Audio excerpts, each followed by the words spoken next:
ام ایمنہ امی بعد امی، ام ایمن جو ہیں وہ میری ماں ہیں میری ماں کے بعد. تو دونوں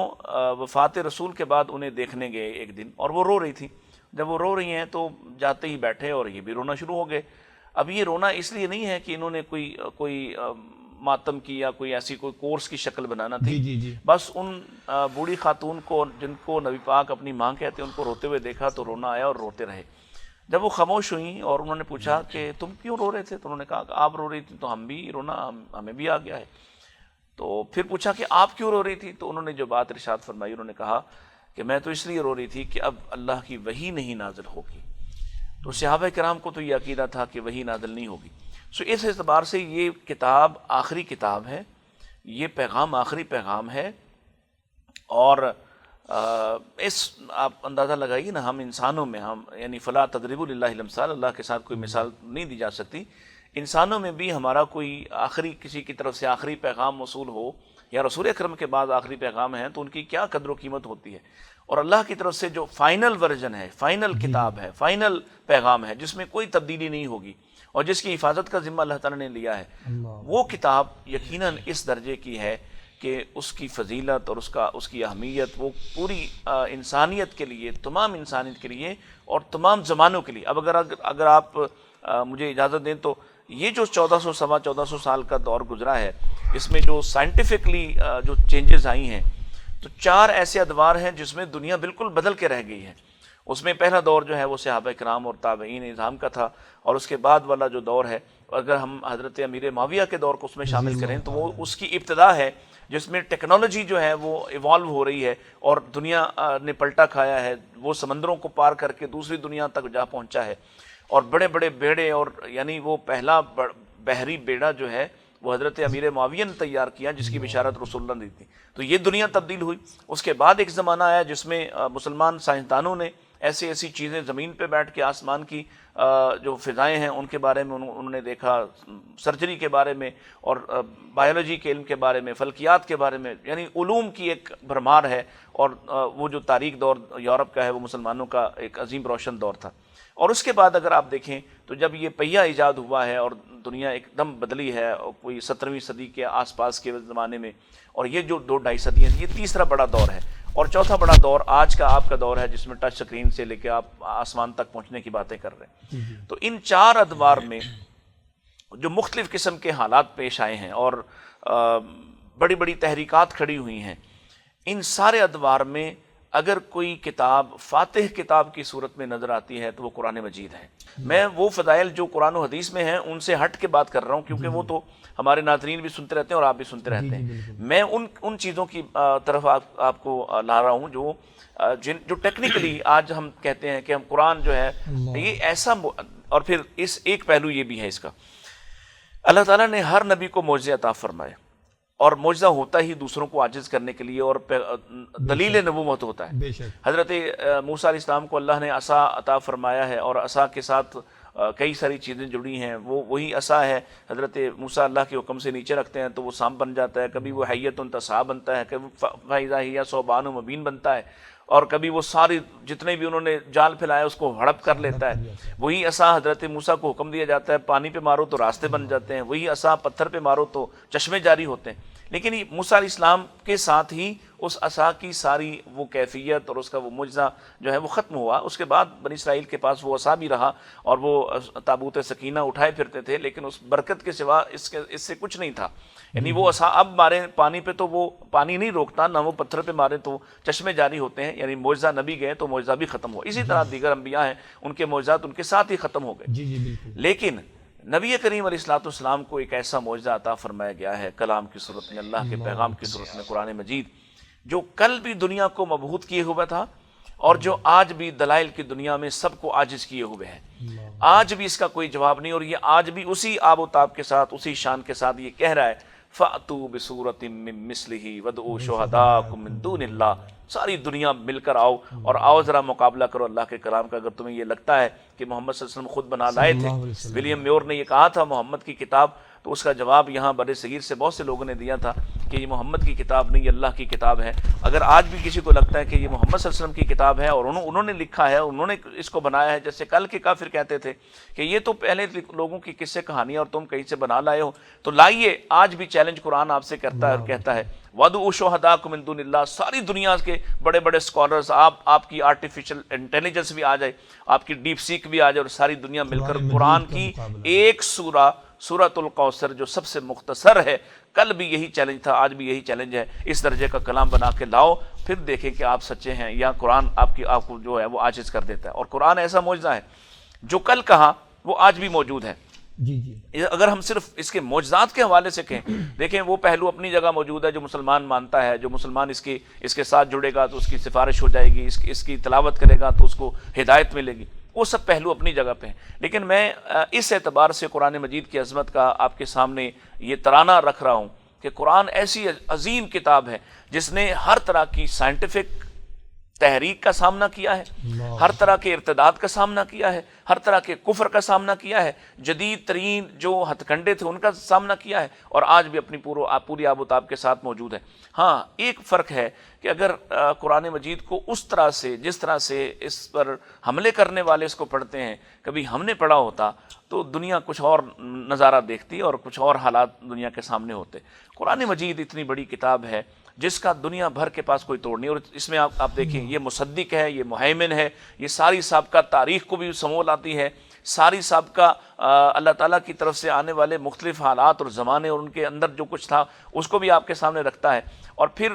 یہ ثابت کرتا ہے کہ حق صرف اور صرف اسلام کے ساتھ ہے،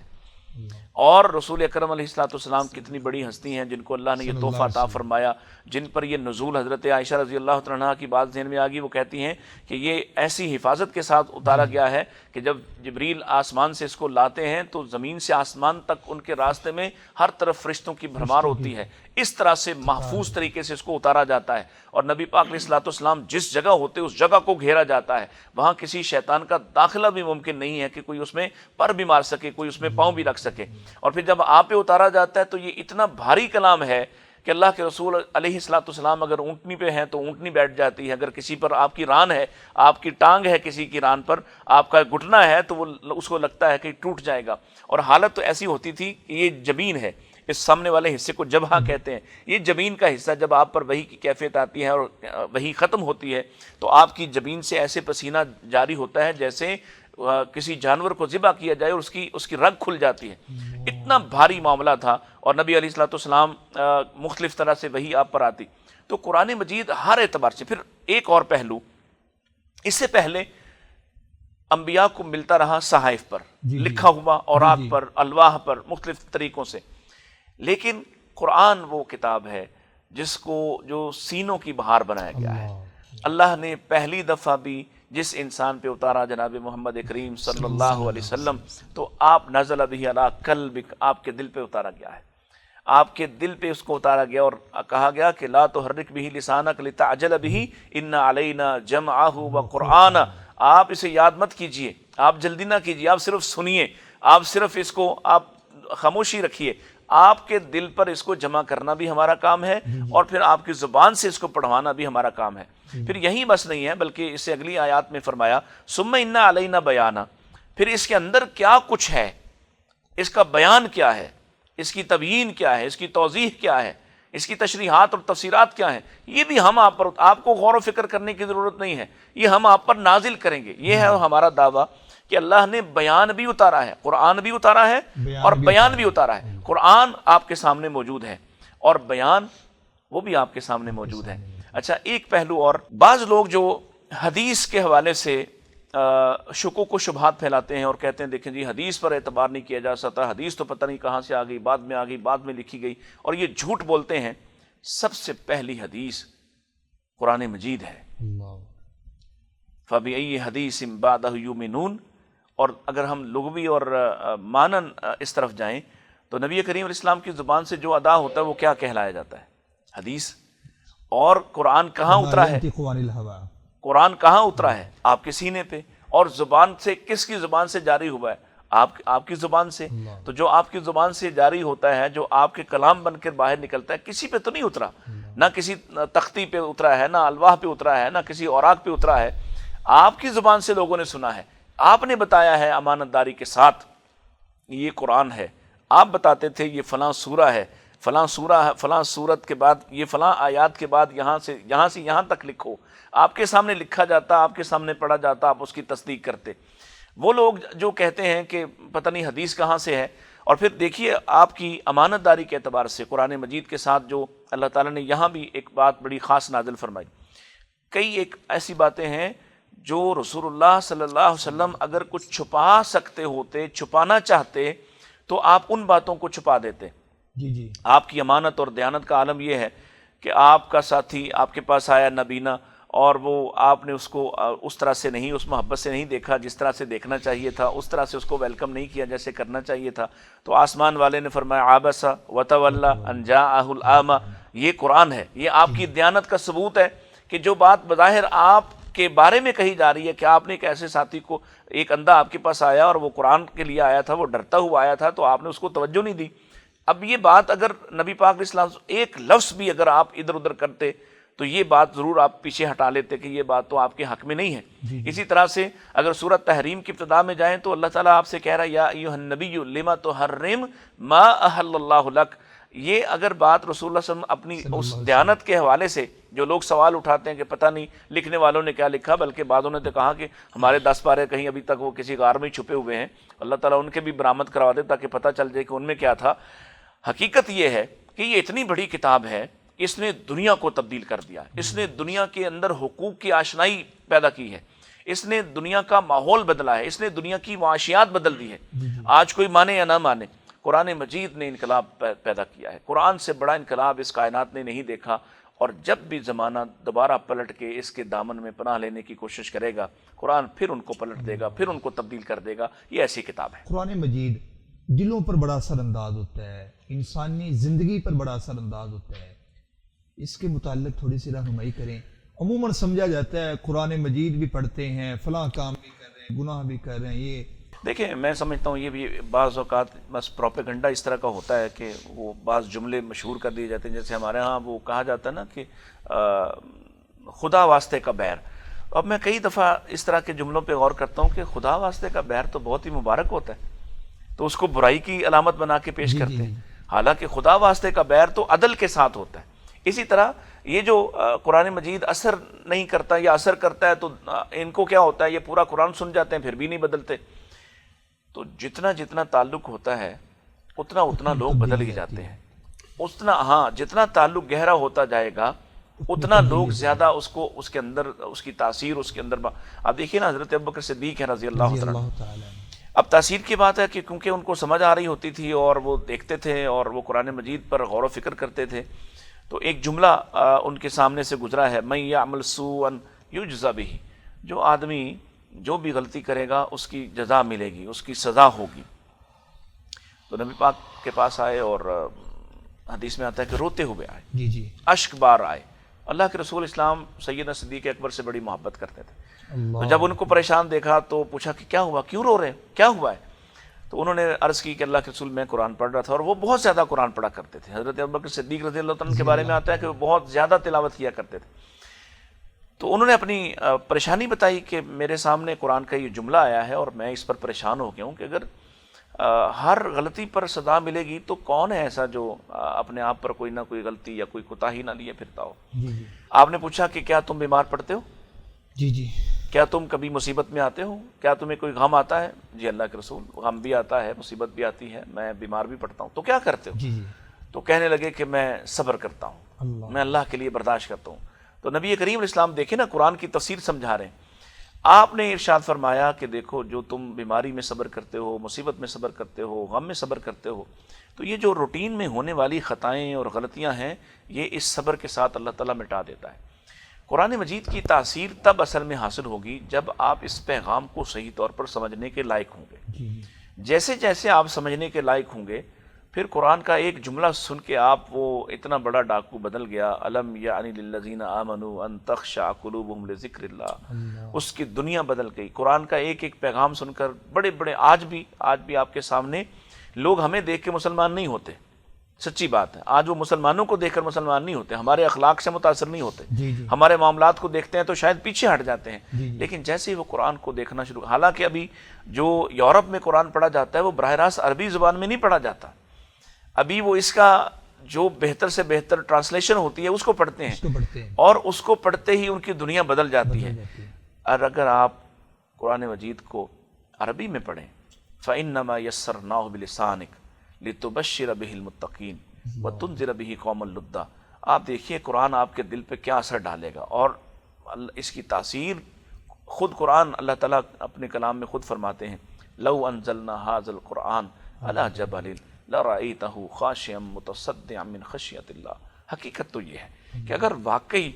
ہم قرآن کے پیغام کو سمجھنے کے لائق ہو جائیں تو آپ دیکھیں گے یہ لوگ کپ کپی کے ساتھ اور کپ کپاتے ہوئے ہونٹوں کے ساتھ, اشک بار آنکھوں کے ساتھ اس کو پڑھیں گے, سنیں گے. یہ اللہ کا تعارف, اللہ کے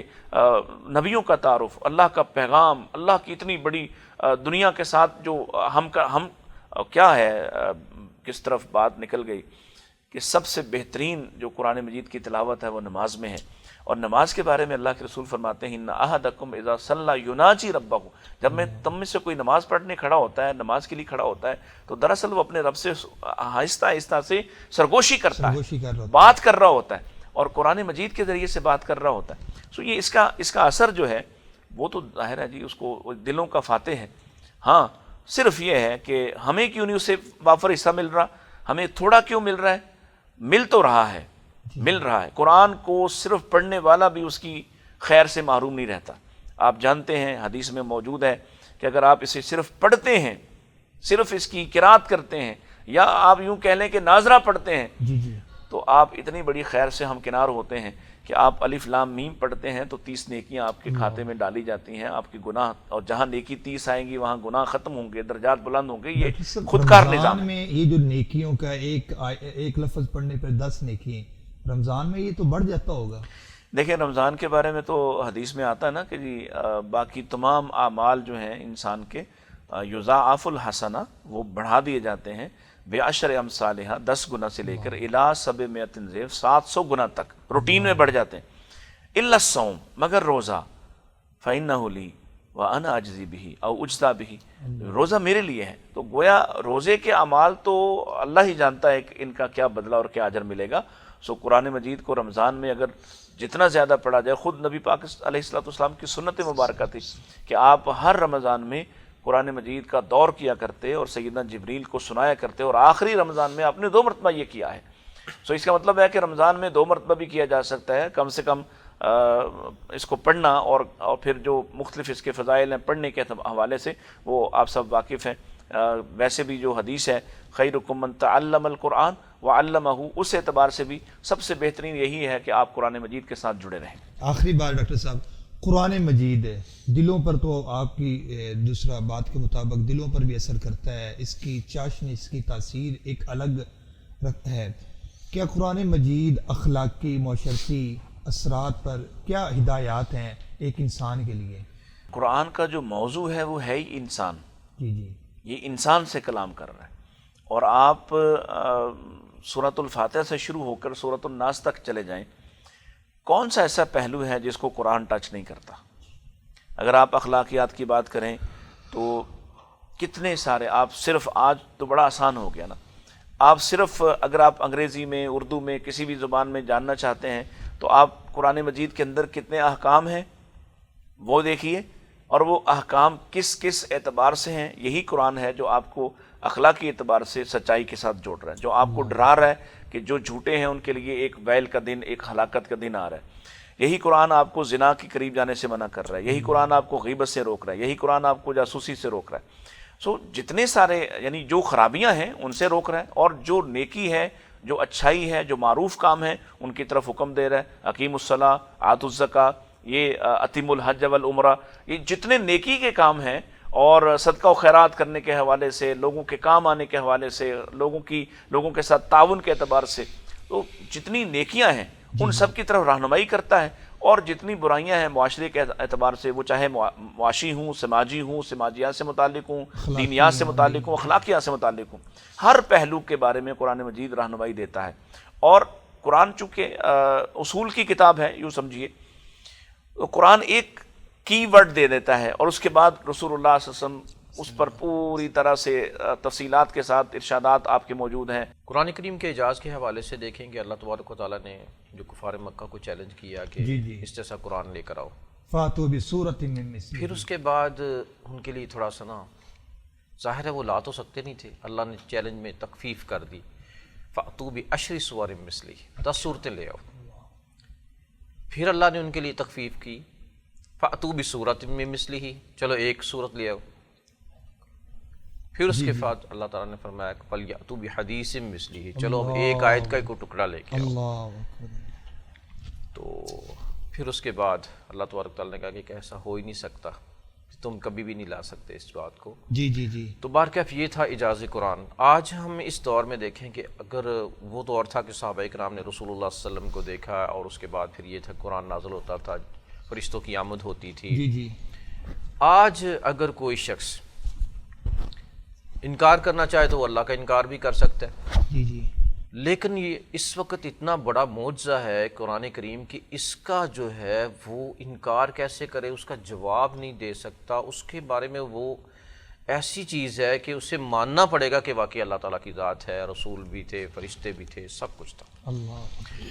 اب میں کچھ سالوں پہلے کی بات ہے کہ ایک دفعہ گارڈن ٹاؤن میں بیٹھے ہوئے تھے کہ ایک دوست آئے اور انہوں نے بات کی کہ ایک ایسا شخص ہے ماڈل ٹاؤن میں رہتا ہے، تو اس سے بات چیت کے لیے جاتے ہیں تو وہ ایسی باتیں کرتا ہے، کہتا ہے یہ جو قرآن ہے نا یہ اللہ کی کتاب نہیں ہے۔ جی جی، اچھا یہ کس کی کتاب ہے؟ یہ کہتے ہیں جی محمد نامی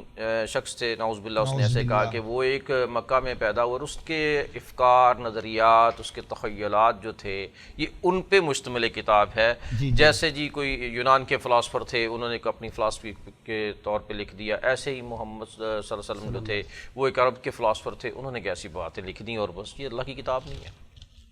اچھا جب اس کو انہوں نے کہا جی انا نحن نزلنا الذکر و انا لہ لحافظون، اللہ تعالیٰ یہ فرماتے کہتے ہیں یہ بھی تو انہوں نے لکھا ہے نا، جی جی، تو کوئی ایسی دلیل دیں کہ جس سے یہ ثابت ہو جائے کہ یہ واقعی اللہ کی کتاب ہے۔ جی جی،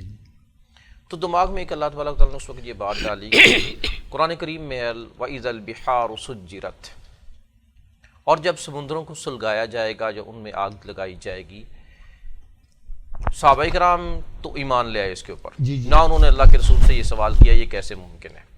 ہم بھی سوچتے ہیں آج کے لوگ بھی کہ فائر بریگیڈ کی گاڑیاں آتی ہیں اور وہ آ کے آگ کو بجھا دیتی ہیں، پانی کے اندر آگ کا کیا تصور ہے؟ اب کیمسٹری نے یہ مسئلہ حل کر دیا H2O کے فارمولے نے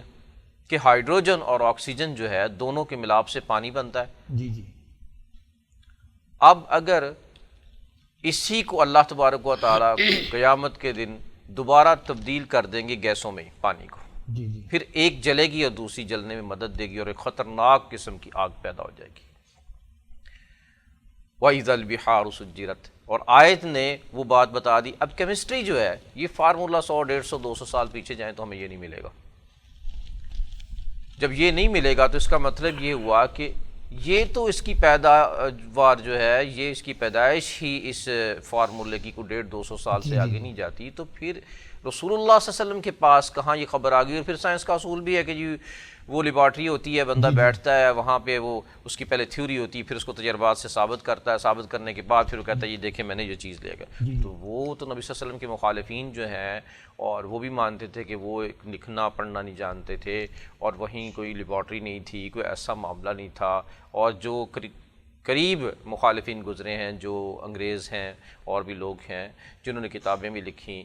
تو وہ اس بات کو تو وہ بھی تسلیم کرتے ہیں کہ وہ آپ لکھنا پڑھنا نہیں جانتے تھے، کوئی ایسی بات نہیں تھی۔ تو پھر کیسے ممکن ہے کہ ایک انسان سے ایسی کلام وقوع پذیر ہو جائے کہ جو کیمسٹری کے فارمولے کو ظاہر کر رہی ہو اور یہ بتا رہی ہو کہ جی بغیر کسی مشاہدے، معائنے اور تجربات کے کہ سمندر کے اندر آگ لگ جائے گی۔ قرآن مجید کی عظمت رسول اللہ صلی اللہ علیہ وسلم کے فرامین کی روشنی میں کیسی؟ قرآن مجید چونکہ اللہ کے نبی صلی اللہ علیہ وآلہ وسلم کی قلب اطہر پہ نازل ہوا، تو آپ صلی اللہ علیہ وآلہ وسلم نے قرآن مجید کی عظمت کے حوالے سے